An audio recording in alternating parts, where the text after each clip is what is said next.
За сайн байна уу? За өнөөдөр өөрийгөө голж болохгүй. Өөрийнхөө үн цэнийг мэдрэх хэрэгтэй. Магадгүй та нугаснаа муухай дэгдэх биш. Хон шуу. Тэнгэрийн амтан байж магадгүй. За ийм сэдвээр яриа. За энийг болвол энэ хижээч оройтхгүй. Мөрөөдөл биелүүлэх шидэтлхүүр дээр бичсэн байж байгаа. За энэ номын нэг агуулга. Бид нарын хамгийн сул тал юу гэдэг зэрэг. Өөрийнхөө үн цэнийг мэдэрдэг. Өөрийгөө голдог. Эннээс болж байгаа юм. Би чадахгүй байх. Би мэдэхгүй байх. Надад тийм авьяас байхгүй. Надад тийм чадвар байхгүй. Тэгж өөрийгөө голдог. Би тэрийг хөрөхгүй. Энийг гүйчихгүй. Би хэл сурч чадахгүй. Би тоовод чадахгүй. Би спорт, биеийн тамраар амжилт гаргахгүй. Би дааж чадахгүй. Бизнес эрхэлж чадахгүй. Ер нь одоо тэгээд л бүх юмн дээр би чадахгүй, мэдэхгүй. Надад тийм боломж болж байхгүй. Хөрөнгө мөнгө байхгүй, хүч чадал байхгүй. Ийм байдлаар өөрийгөө голдог, үгээсгдэг. За энэ бол өөрийнхөө үн цэнийг өөрийнхөө чухам ямар хүн бэ гэдгийг олж харахгүй байна. Тэрийг хүлээн зөвшөөрөхгүй байна. Та бол өөрийн чинь төсөөлж яхаас, өөрийн чинь бодож яхаас хамаагүй илүү хүч чадалтай, авьяас чадвартай, үжиглэнтэй сайхан, гайхамшигтай. За энийг яаж мэдэх вэ гэдэг зэрэг. Энэ ёс учрыг харуулсан ном болвол энэ хижээч оройтхгүй мөрөөдөл биелүүлэх шидэтлхүүр дээр бичигдэж орсон нугаснаа муухай дэгдэх гэдэг үлгэр юм байна. За энэ нугаснаа муухай дэгдэх гэдэг үлгэрийг одоогоос бараг 200 орчим жилийн өмнө Ханс Кристиан Андерсен бичсэн. Алдартай хүүхдийн зохиолч. За ийм хүн байж байгаа. За энэ үлгэр дээр юу гардаг вэ гэвэл эрт урдын цагт нэг эхэн нугас байж за хаврын нэг өдөр өөрийнхөө өндөгнүүдийг биеийнхээ хэлчээр тулаачуулаад тэгсэн мэдээж өндөгнүүд нэвчээд дэгдэхэнүүд гарч ирсэн. За гарч ирсэн дэгдэхэнүүд нь бол бүгдээр шаргал өстэй хөөрдөм. За ийм дэгдэхэнүүд байсан. Ингээд нэг нэгээр өндөг нэвчээд дэгдэхэнүүд гарч ирээд байсан. Гэтэл биш үү? Нэг онцгой том өндөг байсан. Тэгээ энэ өндөг ерөөсөө нэвчдэггүй. Маш их утсан. Тэгж байжгаад хагараад дотроос нь дэгдэхээ гарч ирсэн. Гэтэл энэ дэгдэхээ бол ерөөсөө том биш үү? Бусдаасаа ерөөсөө ялгаатай. Ерөөсөө жаахан өжмж муутай. Ийм дэгдэхээ байсан. За ингээд энэ дэгдэхийг бол муухай дэгдэхээ гэж нэрлсэн. Очсон газар болгонтоо энэ муухай дэгдэхээ шоолуулдаг, муулуулдаг, тоншуулдаг, гадуурхуулдаг байсан байна. Эхлээд ээж нь бас хамгаалдаг байсан. Гэсэн ч гэсэн эцэстэн тэсгэл алдаад. Үнэхээр муухай дэгдэх юм да. Ядаж хаа нэг тийшээ яваад ил харагдахгүй байгаасаа гэж тэгж хэлдэг болсон гэж. За энэ үгийг нугаснаа муухай дэгдэх олсонсоод маш их ой гурагд автгцсан. Ээж хүртэл гэж хэллээ гэдэг. Тэгээд сүргээсээ жухтаад алгуулсан юм байна. Тэгээд бүр сүргээсээ салаад ганчаар жухтаж явж ирсэн учраас очсон газар болгондоо бүр илүү гадуурхдаг байж. Тэгээд өдөр болвол нуугдаад л шүн болвол цааш нь жухтаж явсаар байгаад нэг өдөр урд өмнө нь хижээж харж байгаагүй тийм гайхамшигтай, үжигсэнтэй, ийм шуунуудтай таарлцсан. За тэр нь юу байсан бэ гэдэг зэрэг часан чагаан долвчаан твэд нисэж байсан хун шуунуудын сүрэг байсан. Тэгсэн намар болоод уртаа уян жоолн хүчтэй нүд гялсан чагаан өнгөтэй хун шуунууд дулаан орнож ирээд нисчихсэн юм байна. Ингээд нугаснаа муухай дэгдэхээ амсгагаан хураагаад алмайраад чинхэр хоторгойд алслах хонгийн сүргүүдийг хараад ганцаараа очирсан. Хэрвээ би тийм хун шуу болж чадах юм бол ямар сайхан юм бэ?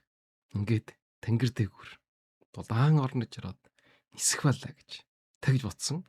Гэсэн ч гэсэн би ядаж нуух суртал болж чадахгүй байж. Муухай гэж адлуулж байгаа шуу яаж хун болж чадах вэ? Тэгж өөрийнхөө голсон. Тэгээ готорсон. За тэгж тэр өвөл болсон. Нуур холдож эхэлсэн. Нугаснаа муухай дэгдэхээ бутан дотор гэвтээд даараад өлсөөд өвлийн өнгөрөөсөн ганцаараа. Тэгжитэр дулаан ороод час хайлаад нуур гэсээд. Нэг өдөр далавчаанд ивэд нисэж утсан. Тэгсэн чин нисэж ийн. Тэр чихэр нисэж явсаар байгаад нууран дээр бовсон. За энэ үед нууран дээр хон шуунууд хөвжсөн. Нугснаа муухай дэгдэхийг хараад өөдөөс нь өвөд ирсэн. Яна энэ хон шуунууд намайг муухай гэд алг гэд нааш ирж байгаа юм байна гэж. Тэгж нугснаа муухай дэгдэхийг бодсон.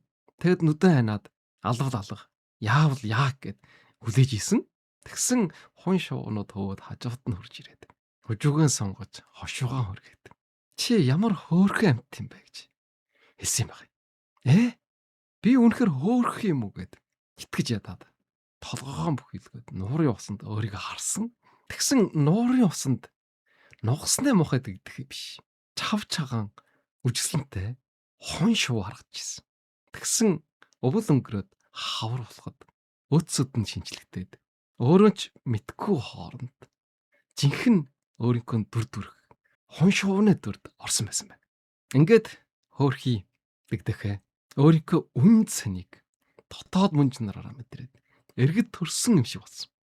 Толгоогоо бүхилгээд дараахан инээмсэглээд өөрийнхөө жинхэнэ амьдралд орсон гэж энэ дээр бичсэн байж байгаа юм.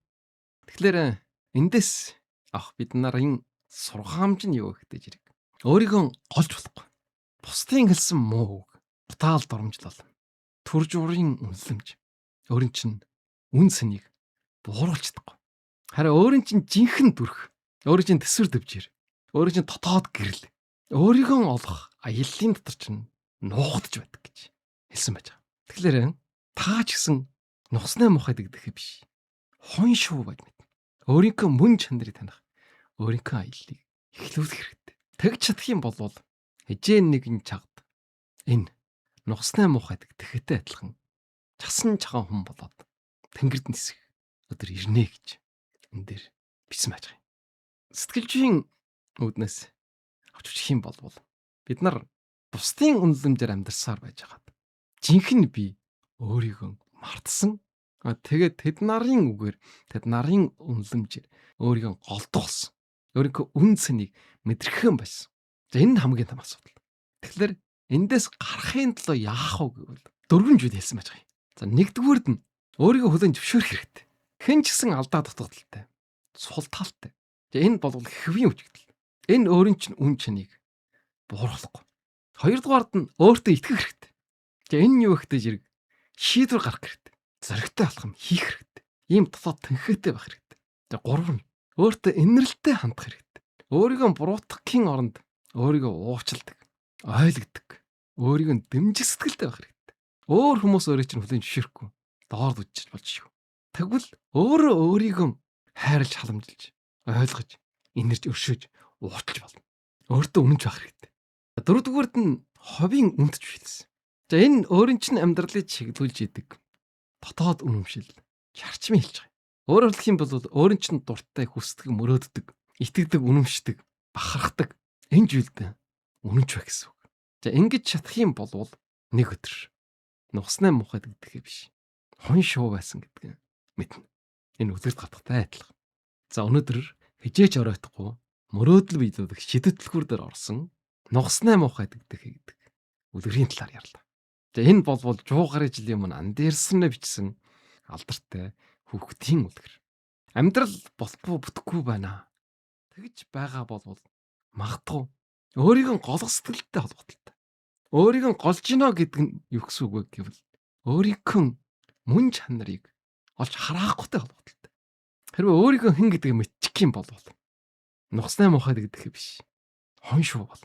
Монголчууд бас их ярих тартай байдаг. Ямар хүн гэдгийг яруудад харуулна гэдэг. Тэгэхээр нусны мухай гэдэг биш. Хон шуу байсан байж болж шүү. Та болвол танай бодож байгаа шиг тийм хүн биш. Тэрнээс 10 дахин жуудахын хүч чадалтай, авьяастай, үжиглэнтэй сайхан, эрхэм нундан чанартай, бүх зүйл бүрдсэн эгжирийн хүн биш.